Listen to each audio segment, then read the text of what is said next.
కృషి పథకం అమలులో పారదర్శకత ప్రశంసలు అందుకుంటుంది. 100% నిజమైన న్యూస్ ఇది. అంతేనా? పారదర్శకతతోనే ఇండ్లు ఇస్తున్నాం, పార్టీ కార్యకర్తల కాదు. పారదర్శకతతోటి పేదోని గుర్తించి పార్టీలకు అతీతంగా ఇల్లు ఇస్తున్నాం. అంటే అంశం అని చెప్తున్నావు కదా, వాస్తవాన్ని చెప్పు. వాస్తవాన్నే చెప్తున్నా. అంతేనా? బిల్లు లాగిన అంశం చెప్తున్నాం కదా. అవు మా ఎంపీ చామల కిరణ్ కుమార్ రెడ్డి గారు భువనగిరిలో ఒక కలెక్టర్ కార్యక్రమంలో మహిళలకు సంబంధించిన అంశం కలెక్టరేట్ లో ఓపెన్ చేసిండు. అదే రోజు ఇళ్లకు సంబంధించిన అంశం ఆ కాన్స్టిట్యూన్సీ భువనగిరి కాన్స్టిట్యూన్సీ సంబంధించిన వాళ్ళు మన కుమోనిల అన్న దగ్గరకు వచ్చారు. ఎంపీ గారు కుమోనిల అన్న వీళ్ళందరూ ఆడనే ఉన్నారు. ఏంది పరిస్థితి అని నీకు చెప్పినా కదా. ఇది ఎందుకు ఈయనకు బిల్లు దాకా రాలేదు, ఎందుకు లిస్ట్ ఆగిందని అంటే, ఈయనకి ఎప్పుడో 2004 లో కారు ఉంది. 2004 లో ఉన్న కారు 2012 అమ్మిండు.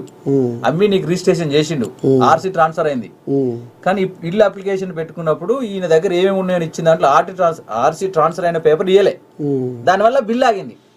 ఇమీడియట్లీ దానికి సంబంధించిన హౌసింగ్ డిఈతో మాట్లాడి ఇళ్ళ మీద ఎండార్స్ పంపించి ఇది ఆర్సీ ఉన్నది ఈ లిస్ట్ లో పెట్టండి, ట్రాన్స్ఫర్ అనేది పెట్టి ఇమీడియట్ దాని ప్రాబ్లమ్ సాల్వ్ చేశారు. అటువంటికి సంబంధించినవి ఆగినాయి.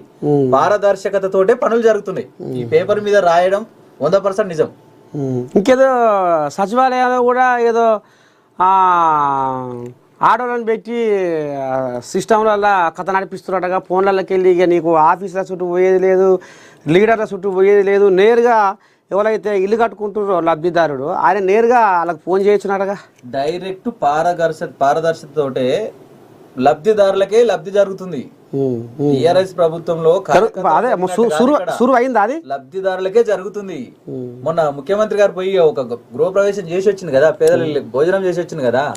సో ఏదేం చేసినా ప్రజలకు ఏమన్నా చేయాలి రేపటికైనా. నిన్న చేసింది అయినా ఇప్పుడు చేస్తుంది అయినా 100% కాంగ్రెస్ ప్రభుత్వమే ఉన్నది. కాంగ్రెస్ తోటే సాధ్యమైంది. మరి పశలు సంసారం వెళ్తలేదు అంటారు, మా ఎడికెళ్ళి తెస్తున్నారు. సంసారం వెళ్ళట్లేదు, పైసలు లేవు వాస్తవమే. కానీ కుటుంబం పెద్దగా కుటుంబాన్ని సాదుకోవాలి కదా.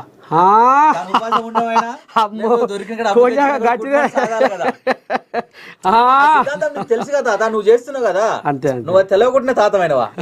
కుటుంబాన్ని సాకి పెద్ద మనిషి అయ్యాక ఈ రోజు తాతమైంది. కష్టం, కరువు, కాలం అన్ని చూసిన.